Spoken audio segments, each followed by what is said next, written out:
네, 이번 시간에는 고전소설, 우리나라 고전소설 작품 중에 하나인 홍계월전을 같이 함께 학습해 보도록 하겠습니다. 자, 이번 단원의 학습 목표를 먼저 살펴보겠습니다. 서사문학의 연속성과 한국문학에 반영된 당대의 사회상을 이해할 수 있다. 작품을 주체적으로 감상하여 비평문을 쓰고 문학을 생활화할 수 있다. 이번 시간에 우리가 공부할 작품은 홍계월전이라는 고전 소설입니다. 소설은 서사문학이라는 거 우리 1학기 때 같이 공부했었죠. 네, 그래서 서사문학의 연속성, 그리고 한국문학에 반영된 당대의 당시의 사회상 이런 것들을 살펴볼 거고요. 그리고 작품을 여러분들이 주체적으로 감상하는 것, 그것이 이번 단원의 목표입니다.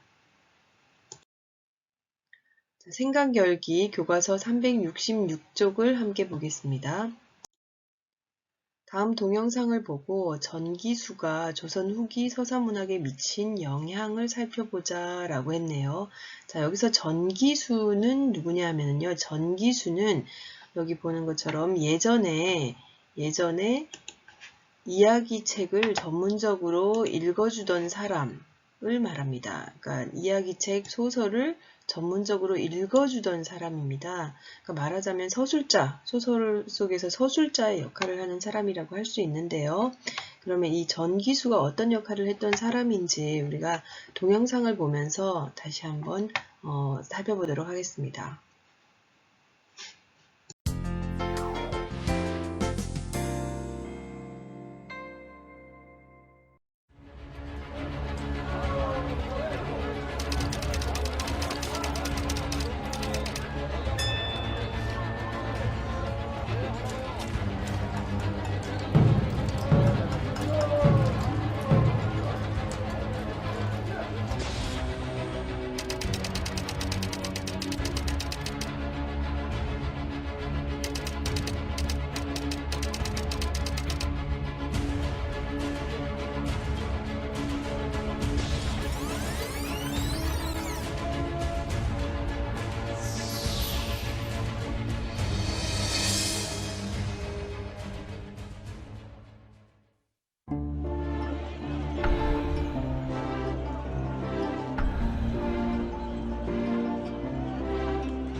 네, 영상 잘 보셨죠?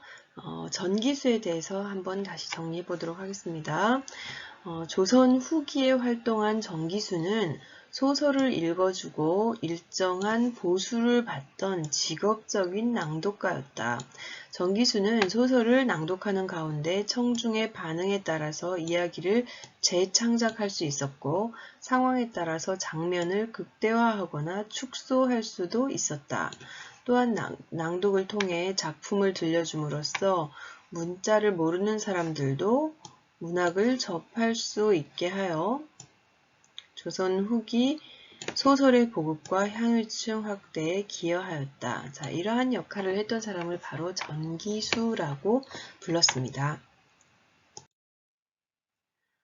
우리가 이제 이번 시간에 볼 작품은 홍계월전이라는 보전 소설 작품이라고 했는데요. 당연히 홍계월전이니까 홍계월이 주인공이겠죠. 홍계월은 어떤 인물이고 전체 줄거리는 어떤지 먼저 잠깐 살펴보도록 하겠습니다.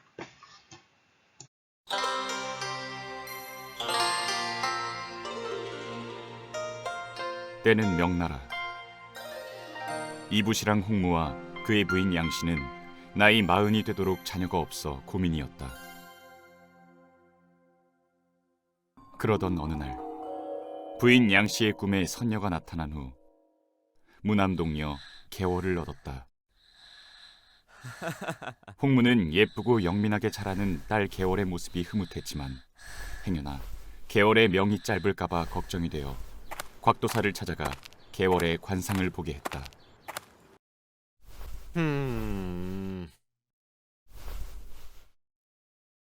이 아이의 관상을 보니 5살에 부모와 이별했다가 18살에 부모를 다시 만나 높은 벼슬을 하여 많은 녹봉을 받을 것입니다.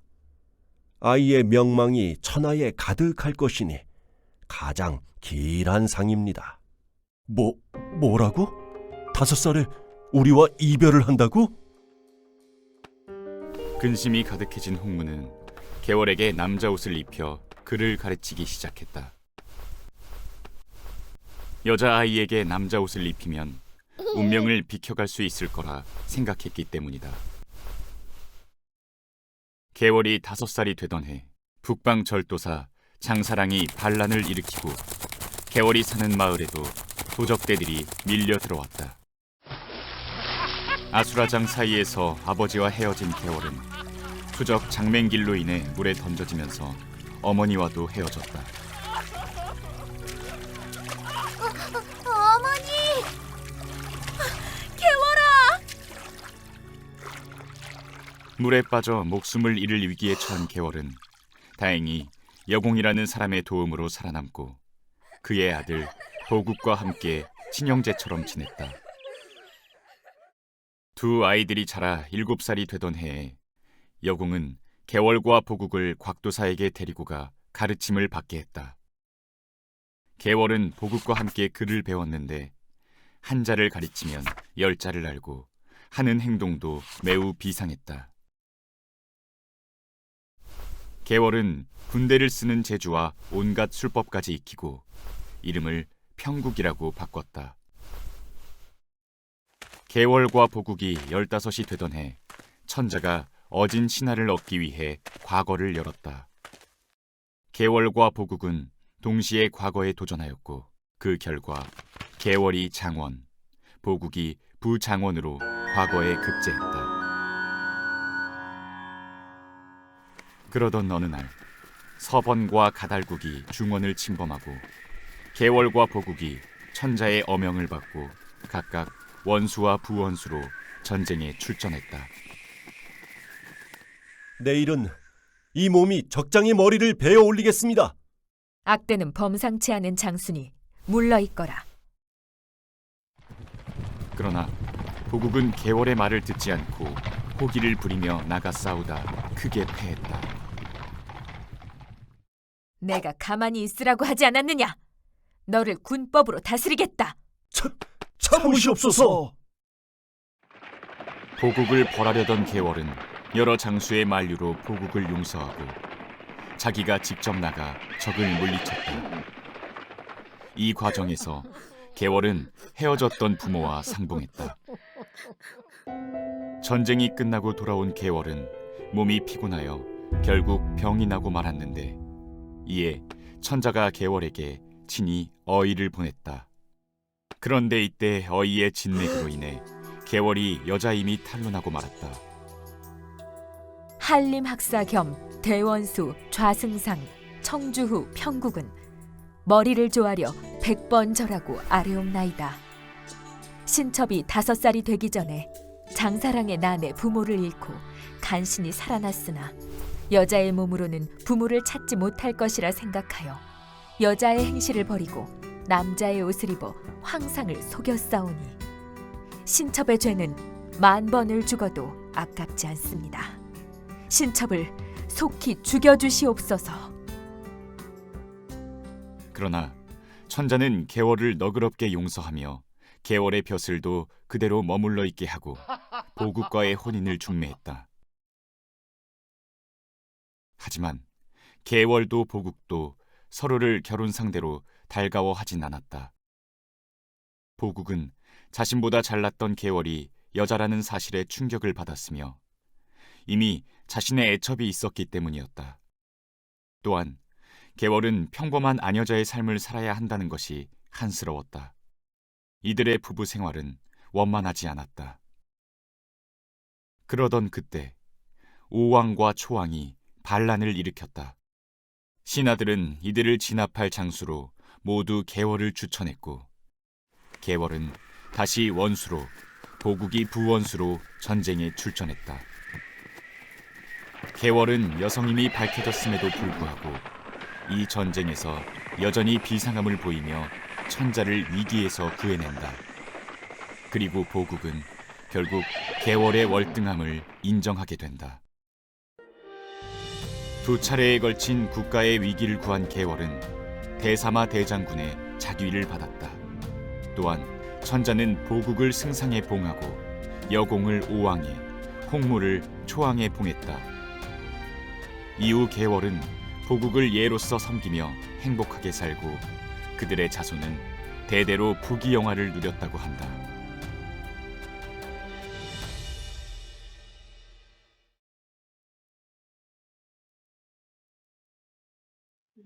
어때요?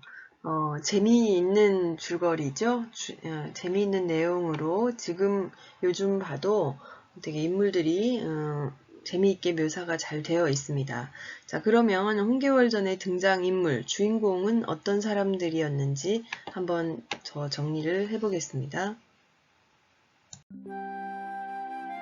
내가 많은 전쟁에서 승리를 했으나 나의 진정한 전쟁터는 적과 칼을 맞부딪히는 들판이 아니었습니다.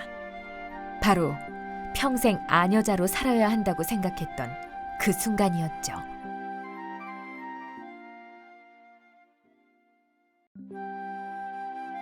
아무리 개월이 뛰어나다 해도 여자인데 어찌 장부가 돼서 계집한테 괄시당할 수 있겠습니까?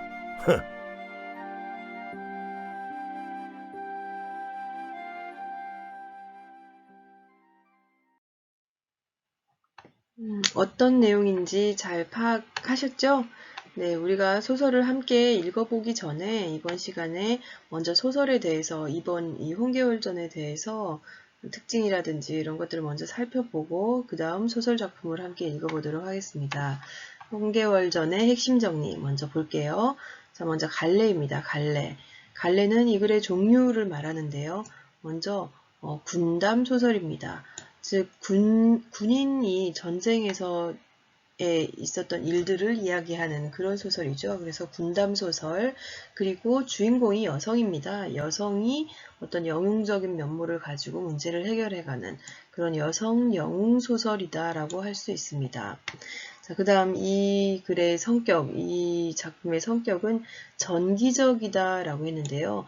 이 전기적이라는 얘기는 뭐냐면 어쨌든 좀 이렇게 신비로운 이야기로 좀 비현실적인 그런 이야기들이 나타나는 것을 전기적이다라고 할 수 있습니다. 그리고 사건이 필연적이라기보다는 우연적인 사건이 등장하고 있고요. 그 다음에 여성 영웅을 주인공으로 하고 있다 그랬어요. 그래서 영웅적인 성격을 가지고 있습니다. 그리고 이 여성 영웅이 태어나서부터의 일대기를 일생을 쭉 적어 놓고 있죠. 그래서 일대기적이다라고 할 수도 있습니다. 그리고 이 소설의 배경은 공간은 우리나라가 아니라 중국 명나라입니다. 이 소설 속에서 제시되고 있는 공간적인 배경은 중국 명나라이다. 그 다음에 시간적 배경은 성화연간이라서 중국 명나라 때니까 15세기 후반 정도로 보면 되겠습니다. 중심 소재는 홍계월의 영웅적인 활약이라고 할 수 있고요. 주제는 홍계월의 영웅적인 행적과 활약, 그 다음 남성 중심 사상에 대한 비판, 이 정도라고 할 수 있겠습니다. 자, 다음 이 소설의 특징을 살펴보면요. 먼저 주인공의 일생, 즉 주인공의 일대기적 구성 방식을 취하고 있다라고 할 수 있고요. 그리고 여성인 홍계월이 남자로 위장을 하고 그리고 전쟁에 참여하고 그런 내용들이 먼저 나오잖아요. 그래서 남장 모티브, 여성의 신분을 감추기 위한 남장 모티브가 사용되었다라고 할 수 있고요. 그리고 소설의 주인공이 여성이고 여성인 계월이 남편인 보국보다 훨씬 더 우월하고 뛰어난 걸로 그려지고 있죠. 그래서 여성이 남성보다 우월한 능력을 가진 존재로 그려지고 있다. 이 소설의 특징입니다. 그리고 여성의 봉건적인 역할, 예전에 여성은 집안에서 살림만 하고 그런 역할을 했었잖아요. 근데 그러한 역할들을 거부하는 근대적인 가치관이 드러나고 있다라고 할 수 있습니다. 소설의 구성을 한번 다시 살펴볼게요.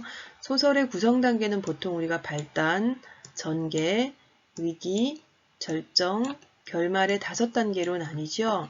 먼저 발단 부분에서는 이 소설에서는 이부시랑 홍무의 딸로 태어난 계월은 장사랑의 반란으로 5살 되던 해에 부모와 헤어지게 됩니다. 자, 이 부분이 발단이고요.